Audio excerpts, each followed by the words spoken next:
నువ్వు లేకుండా రాజభోగాన్ని కూడా అనుభవించలేను పార్వతి. నాకు అవన్నీ మొద్దు. నువ్వుంటే చాలు, నా కళ్ళ ముందు నువ్వు ఉండిపోతే చాలు.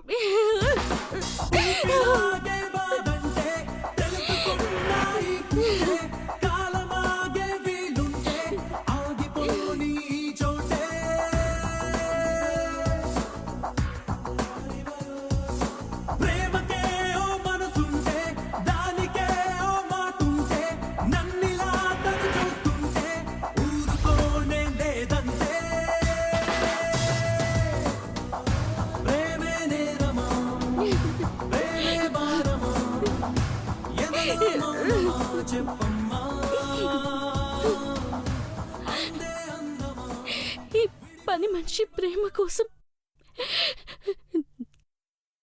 ఇట్ట తప్పించే మహారాజును నేనెంత కష్టపెడుతున్నానో అనిపిస్తుంది పెద్దబాబు గారు. నా కోసం మీరు అంతస్తులోకేసి వస్తారా? రాజైనా నిరుపేదైనా ఆకలేసినప్పుడైనా సమానమని తెలుసుకుంటారు పార్వతి. నీ చేత్తో వడ్డిస్తే కడుపు నిండా తినేవాణ్ణి. గుండె నిండా దుఃఖమున్న నాకు ఇంట్లో తినబుద్ధి కాదు.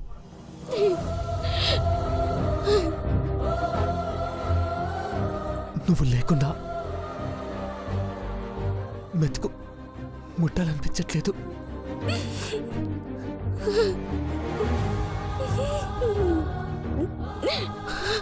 నీ దగ్గరకు వచ్చాను.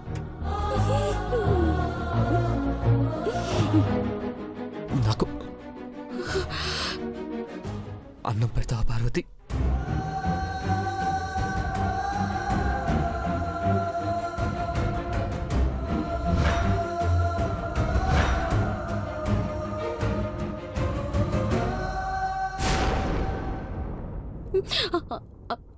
అంటే మీరు కూడా ఏం తినలేదా పెద్దబాబు గారు?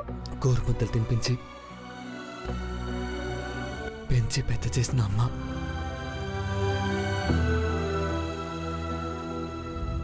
నాకు వండి పెట్టే అమ్మాయిని అనుమానించి దూరం పెట్టింది.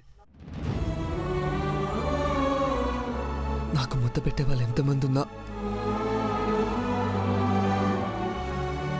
నువ్వు లేని చోట నువ్వు వంటనే ఉంటా. నేను తినలేను పార్వతి. ఉండండి పెద్దబాబు గారు. పార్వతి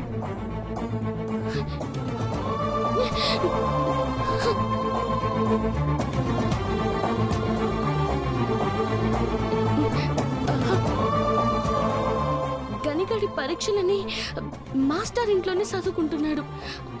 ఆడి కోసం అయిపోన్నాడు. తినేటోళ్ళు ఇంకెవరూ లేరని పెద్దింటి నుంచి ఏం అట్టుకు రాలేదు పెద్దబాబు గారు. ఆ గిన్నెలో ఏముంది పార్వతి? ఇదా, ఇది పొద్దునన్నం పెద్దబాబు గారు. వద్దులే, ఇది తినొద్దు. 10 నిమిషాల్లో మీకు వేడి వేడి అన్నం వండి పెడతాను. ఆనవే పెట్టు పార్వతి. పెద్దబాబు గారు, పొద్దుటన్నం తింటారా? నీ చేత్తో మజ్జిగ ముద్దైనా నాకు రుచిగా ఉంటుంది. నా కడుపు నిండుతుంది పార్వతి. అదే పెట్టు ప్లీజ్. మీకెంత ఆకలితున్నదో అర్థమైనది. సత్తి బోవైనా తింటాననే మహారాజుని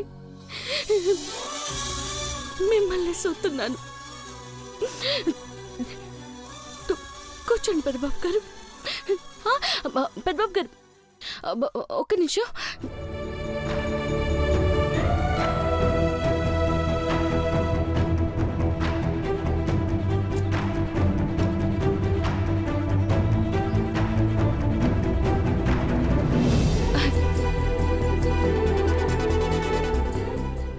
కూర్చోండి పెద్దబాబు గారు.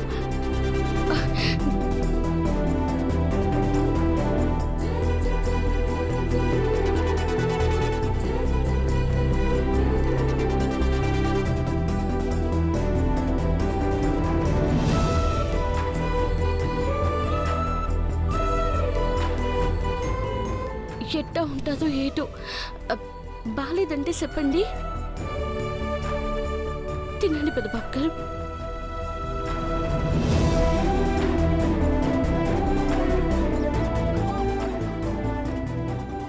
నువ్వు పెట్టే ముద్దు రెండు అమృతమే పార్వతి.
ఈ కట్టాలు ఎప్పుడు తీరుతాయో ఏటో పెద్దబాబు గారు. ఎప్పుడు నవ్వుతా సంతోషంగా గడిపేటోళ్ళు నేను మీ జీవితంలో అడుగెట్టాక ఈ ప్రేమని ఎట్టా నిలుపుకోవాలని ఆలోచించనీకే సరిపోతుంది. మనసులో ఉండే ప్రేమను బయటికి చెప్పినాక ప్రేమించేటోళ్ళు ఒకరిని విడిచి ఒకరు ఉండలేరని అర్థమైనది. అన్నిటికంటే పెద్ద కష్టం ప్రేమే పెద్దబాబు గారు. దాన్ని సచ్చేదాకా సాకాల. నేను సచ్చినా అది బతికే ఉంటాదని ఇప్పుడు తెలుస్తుంది పెద్దబాబు గారు.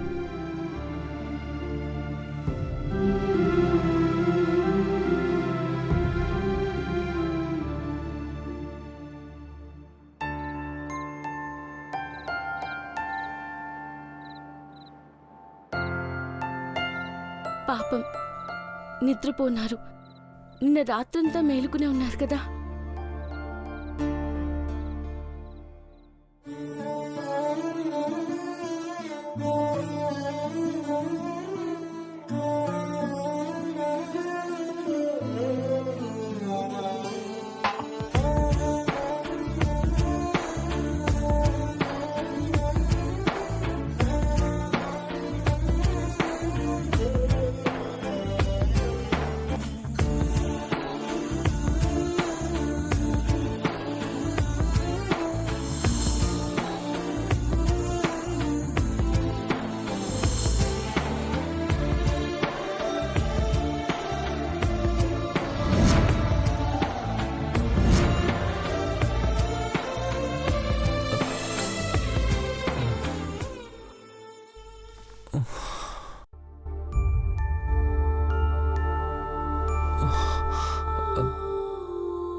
పార్వతి,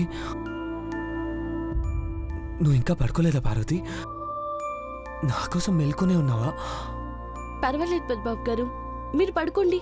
వద్దు పార్వతి, పొద్దున్నుంచి అలుపెరగకుండా పనిచేస్తూనే ఉంటావు. రెస్ట్ తీసుకోవాల్సింది నువ్వే పార్వతి. రా, నా ఊళ్ళో పడుకో. పర్లేదు పెద్దబాబు గారు, మీరు ఇంకేం మాట్లాడకు, పడుకో. రా. చూసే ఆకాశం చూడకుండా ఈ అద్భుతాన్ని అసలుండలేదు ఒక నిమిషం.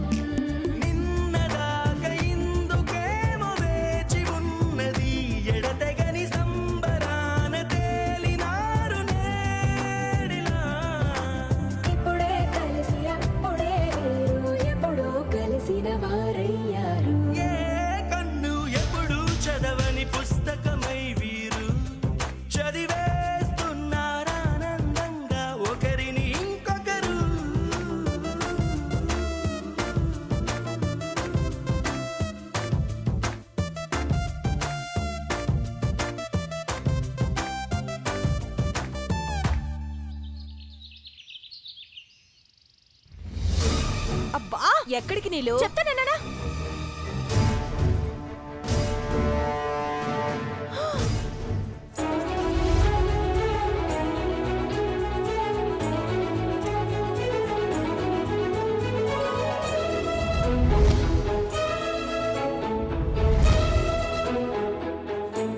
అమ్మా బాబోయ్, అమ్మో అమ్మో అమ్మో నాయమ్మో, డబ్బే డబ్బు, అన్నీ కొత్త నోట్లు. గాంధీ తాత ఎంత బాగా నవ్వుతున్నాడు నీలమ్మా. ఎంతున్నాయేంటో. 2 కోట్లు. మాకు 1000 కోట్లున్నాయన్న మాట నిజమే కాని ఏ రోజు కట్టలిలా గుట్టలుగా చూసిన పాపాన పోలేదు. బ్యాంకుల్లో అంకెల్లో ఎంతుంటే ఏముంది, లిక్విడ్ క్యాష్ చూసి కళ్ళు నోరు ముయ్యకుండా చూడటంలో ఎంత ఆనందం ఉంటుందో చెప్పలేం కదా. అయినా ఇదేం బాలేదమ్మా నీలు. ఇప్పుడే బ్రహ్మాండం అంటున్నావు, అప్పుడే బాలేదంటున్నావేంటాంటీ? డబ్బుల్ని బాలేదని లేదమ్మా, డబ్బులు తీసుకునే వాడి గురించి చెప్తున్నా. వాడో ఫోన్ కాల్ కొట్టి పార్వతి కళ్ళ ఫోటో పెట్టి నీ బండారం అంతా తెలుసని చెప్పగానే 2 కోట్లు రెడీ చేసి ఇచ్చేస్తున్నావు. నీ నీచ్ కమీన్ కుత్తే కథలన్నీ తెలిసిందాన్ని. మరి నువ్వు నాకెన్ని కోట్లు ఇవ్వాలో ఆలోచించు. నువ్వు కూడా ఆలోచించుకోవాల్సిందుందాంటీ. నేను డబ్బులు పట్టుకెళ్ళి వాడికిచ్చి బ్యాంకాక్లో మసాజ్ చేసుకుని రాపో అని చెప్పను. ఈ కట్టల్ని పట్టుకొని వాసన చూసేలోపు అదే ముక్కులో నుండి రక్తం వచ్చేలా చేస్తాను. కడుపులో బుల్లెట్ దింపుతానో కత్తితో గుండెల్లో పొడుస్తానో ఆ క్షణాన డిసైడ్ చేస్తాను. ఇప్పుడు చెప్పు, నీకు కూడా డబ్బులు కావాలా? వద్దులేమ్మా నీలమ్మా, ఎవతడిగింది నిన్ను కోట్లు? మాకు లేవా? మా ఆయన కూడా కోటీశ్వరుడే. అయినా నువ్వు ఇంటికి రారానివైతే నాకు వాటా ఇస్తానన్నావు కదా, అప్పుడు చూసుకుందాలే ఈ లెక్కలు. శభాష్ ఆంటీ, అయితే నేను రాణిని, నువ్వు మంత్రివి. బుర్రలేని నన్ను మంత్రిని చేస్తానంటోంది. దీనికి కూడా బుర్రలేదు. పోతే పోన్లే, నాకు కావాల్సింది పదవి కదా. రేయ్, చెప్పింది గుర్తుందా? మిస్ అవ్వకూడదు. నా గురి తప్పినా, నాకు వాణ్ణి లేపేసే అవకాశం లేకపోయినా మీరు అటాక్ చెయ్యాలి. వాడి ప్రాణం పోయిందంటే ఆ తర్వాత ఈ బ్యాగ్ మీదే. నీలు, వాణ్ణి చంపేశాక ఈ 2 కోట్లు ఆ రౌడీ వెధవులకిచ్చేస్తావా? ఈ బ్యాగ్ మీదే అన్నాను కానీ దీనిలో ఉండే డబ్బులు మీవే అనలేదు కదా. అమ్మ నీలు, నువ్వు మనిషివి లేతగా ఉంటావు కాని బుర్రలో మహాముదురివి. అపరిచితుణ్ణి పైకి పంపగానే ఈ వెధవలు డబ్బుల కోసం కొట్టుకుని చచ్చేలా ప్లాన్ చేశాను. ఒక్క దెబ్బకు 2 పిట్టలు రాల్తాయి. మరి ఏ ముహూర్తాన పుట్టావో గాని నీకున్న తెలివితేటలతో పక్కనున్న పాకిస్తాన్ని కూడా పాన్ షాప్లో తాకట్టు పెట్టేయగలవు. అయినా ఇలాంటి వ్యవహారం ఇంట్లో చూసుకోవచ్చు కదా. ఇంట్లో ప్రాబ్లం అవుతుందని ఇక్కడికి తెచ్చాను. పనయ్యేదాకా ఈ బ్యాగ్ నీ దగ్గరే పెట్టుకో ఆంటీ. ఈ మాట అన్నో బాగుంది.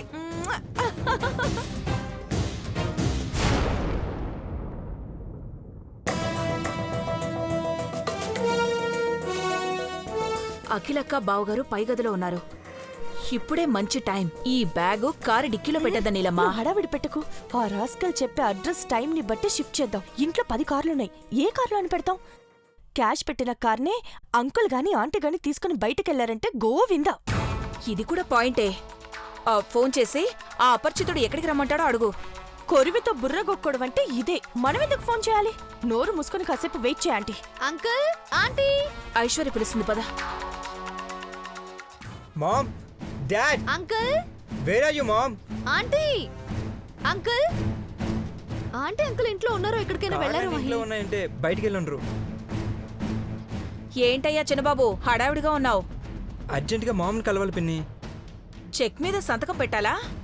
ప్రతిసారి సంతకం చేయడం ఎందుకని ఆంటీ మహి అకౌంట్లో 50 lakhs వేశారంటీ. 50 లక్షలే? ఎందుకు? డెలివరీ అయ్యేలోపు ఖర్చులుంటాయి కదా. కనడానికి 6 కోట. భాబీ, నువ్వు చెప్పు, వేర్ ఇస్ మామ్? పైన రూమ్ లో ఉన్నారనుకుంటా మహి, మీరు వెళ్ళండి. రా మహి. పద.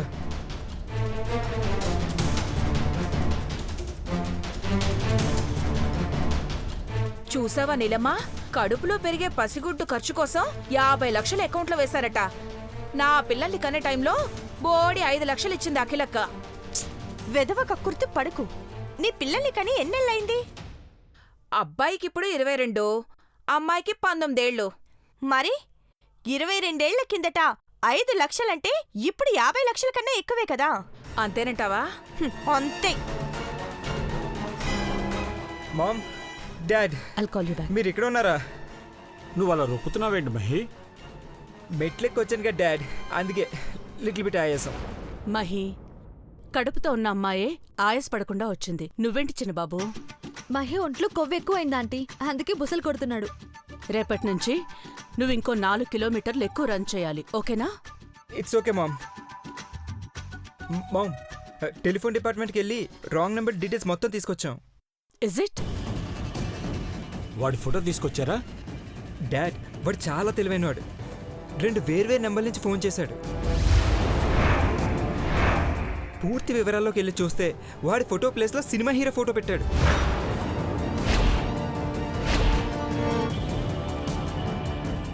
ఫేక్ అడ్రస్ కూడా ఇచ్చాడు. అంటే శత్రువుల్ని కనుక్కోమని మనకి చెప్తూనే నీలాంబరిని టార్గెట్ చేశాడన్నమాట. తన మీద ఫోకస్ ఎందుకు చేశాడో అది ఆలోచించాలి. దేవుళ్ళ కళ్యాణానికి కూడా హాజరవ్వకుండా చేశాడంటే ఏదో మతలబుంది. నేను చెప్పినట్టు చేయ ఆంటీ. సరే పద.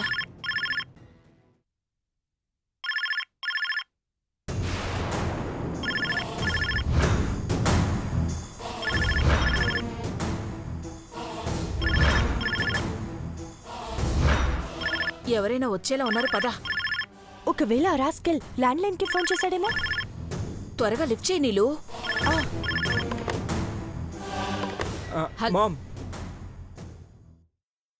చెప్పు చిన్నబాబు. హలో. హలో చంద్రముఖి,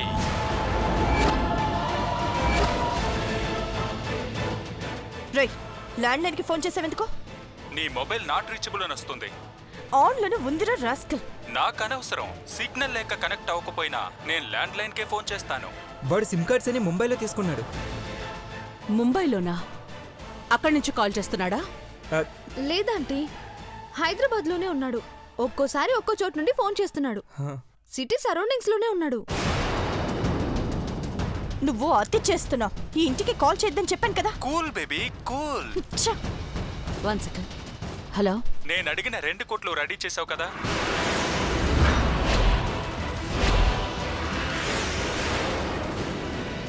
అఖిల, రెడీ చేశాను. ఎక్కడికి రమ్మంటావో చెప్పు. చెప్తాను, నువ్వు బయలుదేరాక ఫోన్ చెయ్యి.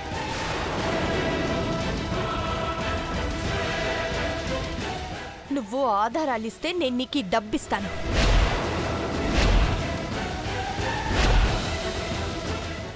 ముందు నువ్వు క్యాష్ తీసుకునిరా. మూట తెచ్చావో మాట తప్పావో నాకు తెలియాలి కదా. సరే, వస్తున్నాను. ఏమంటున్నాడు? టైం లేదా ఆంటీ, చాలా రిస్క్. నువ్వు రాకపోవడమే మంచిది. నా ప్రాణాలు పోయే సీన్లో నేనుండనమ్మా తల్లి. నువ్వే వెళ్ళరా.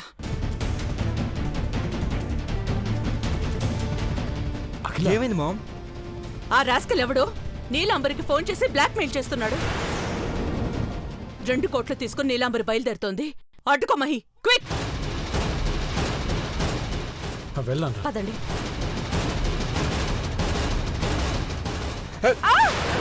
అమ్మా!